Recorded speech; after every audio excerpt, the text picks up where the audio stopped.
Let me tell you something. Right now, in this moment, somebody somewhere is trying to shake you. Somebody is trying to get under your skin.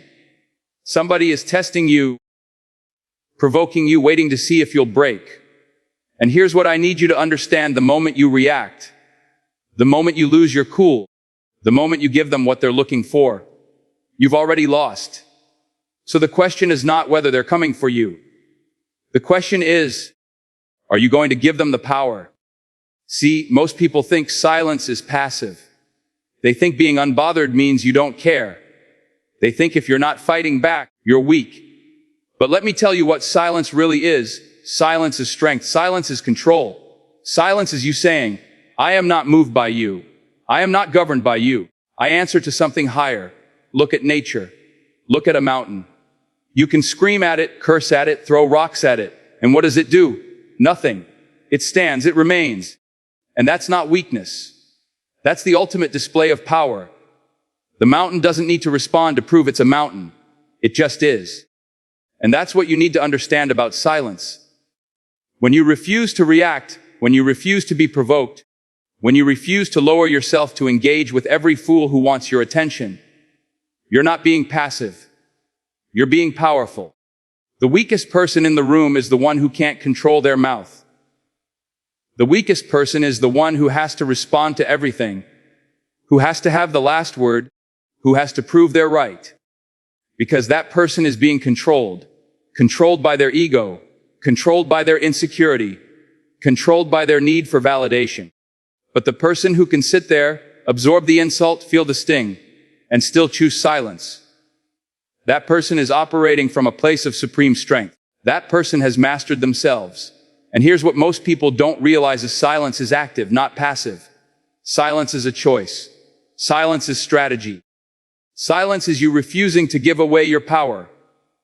Every time you react, you're giving the other person exactly what they want. You're showing them they can control you. You're proving that you're not as strong as you claim to be. But when you stay silent, when you remain unmoved, when you keep your composure, you maintain your authority, you keep your power. And that terrifies people who are used to getting a reaction. You know what happens when you learn to be still? When you learn to hold your peace? You discover a power that most people will never know. Because most people are slaves. They're slaves to their emotions. They're slaves to their ego. Somebody says something slick, and they're ready to blow up their whole life just to get the last word. Somebody disrespects them, and they're willing to throw away their peace, their purpose, their destiny, just to prove a point. But you're different. You've got to be different. Because you know that your life is not a reaction. It's a mission. And missions don't get derailed by distractions. Missions stay focused. Missions stay silent when silence is the most powerful weapon in the room. Now listen to me carefully. Being unbothered doesn't mean you don't feel. It doesn't mean nothing hurts. It doesn't mean you're walking around numb, detached from reality. No. Being unbothered means you feel it all. The disrespect, the betrayal, the lies, you feel it. But you choose not to let it control you. You choose not to give it permission to dictate your next move. That's wisdom. That's maturity. That's power. There's a difference between emotional detachment and emotional indifference. And you need to understand this distinction because your life depends on it. Indifference says, I don't care about anything. Detachment says, I care deeply, but I refuse to be consumed. Indifference is apathy. It's cold, it's empty, it's dead. But detachment is wisdom. It's warm, it's purposeful, it's alive. When you're indifferent, you've checked out. When you're detached, you've leveled up. See, the person who truly understands emotional detachment isn't cold-hearted. They're not running from their feelings. They're not suppressing their emotions or pretending nothing matters. No, they feel everything. They experience the full range of human emotion. But they've developed the discipline to feel without being controlled by those feelings. They've learned to acknowledge the pain without being paralyzed by it. They've mastered the art of caring without being consumed. This is what separates the mature from the immature, the wise from the foolish, the powerful from the powerless. Immature people are tossed around by every emotion. They're happy one moment, devastated the next. They're confident today, insecure tomorrow. Why? Because they haven't learned to create distance between what they feel and what they do.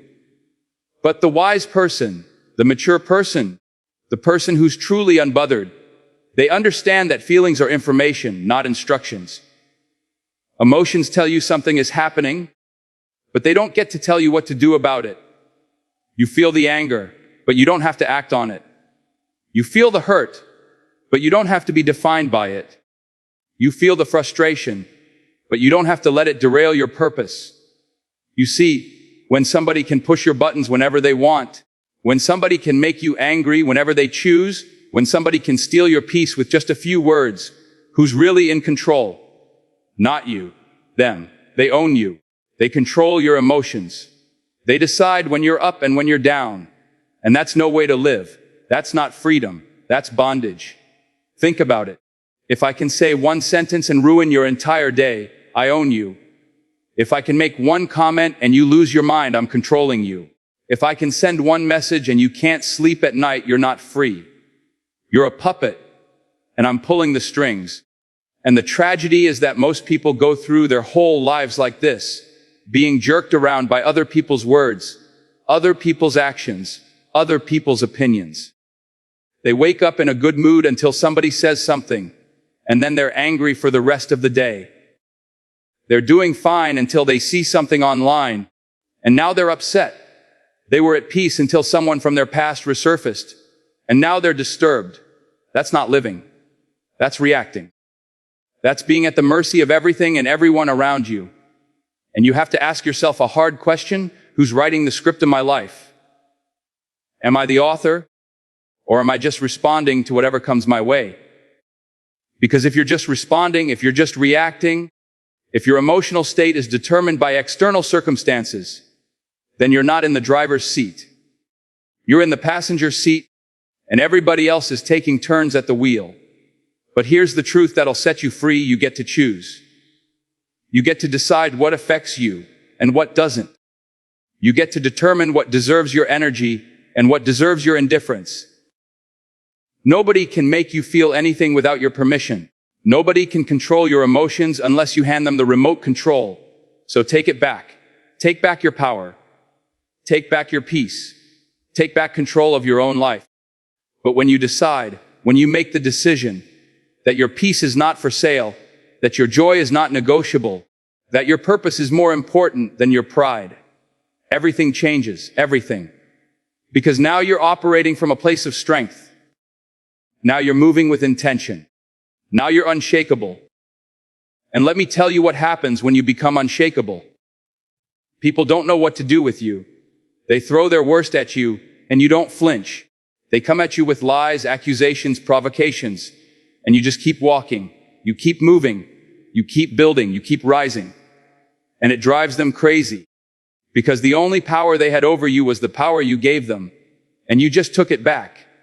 See, your silence is not just for you. Your silence is a message. It's a statement. It says, I'm not on your level. I'm not playing your game. I'm not interested in your drama. And when you carry yourself like that, when you move through life unbothered, unshaken, unmoved by the chaos around you, you force people to respect you. Not because you demanded it, not because you fought for it, but because you embodied it. Now, I know what some of you are thinking, but what if they keep coming? What if they don't stop? What if staying silent makes them think they got away with it? Let me tell you something: your silence doesn't mean they got away with anything. Your silence means you're wise enough to know that not every battle is yours to fight. Your silence means you trust that there's a higher justice, a higher order, a higher power that sees everything, and you don't need to defend yourself because the truth always comes to light.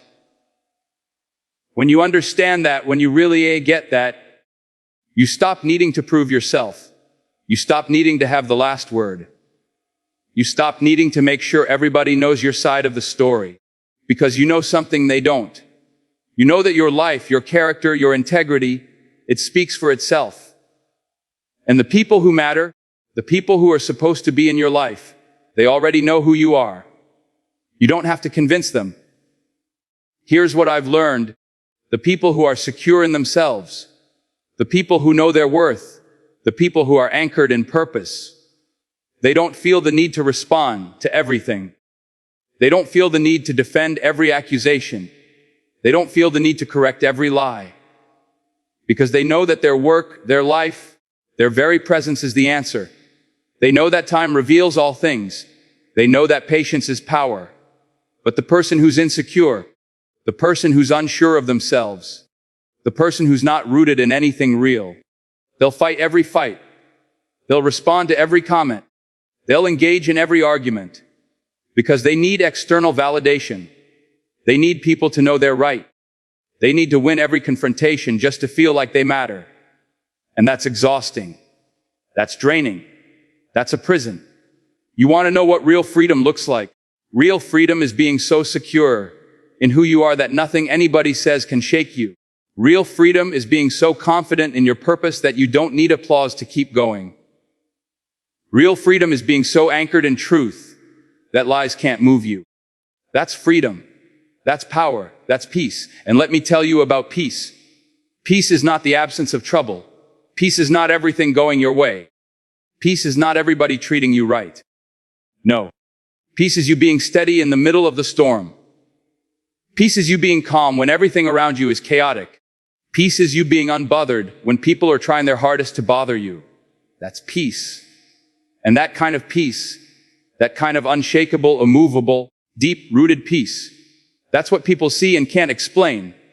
They look at you and wonder, how are they so calm? How are they so steady? How are they so unbothered? And the answer is you're anchored in something they can't see. So here's what I need you to do. I need you to stop giving people power over your emotions. I need you to stop letting every little thing throw you off your game. I need you to protect your peace like your life depends on it, because it does. Your peace affects your health. Your peace affects your relationships. Your peace affects your ability to think clearly, to make good decisions, to fulfill your purpose. So stop throwing it away for people who don't deserve it. And when they come, and they will come, when they try to provoke you, when they try to get a reaction, when they try to pull you into their mess, I want you to remember this moment. I want you to remember that you have a choice. You always have a choice. You can engage or you can elevate. You can react or you can rise. You can fight or you can be free. Choose freedom. Choose silence. Choose strength. Because the world needs people who can't be shaken. The world needs people who are so grounded, so centered, so secure in who they are that no storm can move them. Be that person. Walk in that power. Live in that peace. And watch what happens when you do. Watch how your life changes. Watch how your relationships change. Watch how your mind changes. Watch how you start attracting different energy, different opportunities, different people. Because you're vibrating at a different frequency now. You're no longer available for the drama. You're no longer accessible to the chaos. You're no longer interested in the distractions. You're focused. You're intentional. You're unbothered. You're unshaken, and that is when you become unstoppable. So I'm going to leave you with this the next time someone tries to shake you. The next time someone comes at you trying to steal your peace, trying to knock you off your center, trying to get you to break. I want you to remember who you are. Remember what you're called to. Remember that your silence is not surrender, it's dominion. Your stillness is not weakness, it's mastery. Your peace is not ignorance, it's intelligence. And when you walk in that understanding, when you carry yourself with that kind of unshakable confidence, when you refuse to be moved by anything or anyone that's beneath your purpose, you don't just change your life. You change the atmosphere. You shift the energy. You become a living testimony to the power of self-control. Now go be that person. Go be unmoved. Go be unbothered. Go be unshaken. Because the world is waiting for someone who can't be broken. Let that someone be you.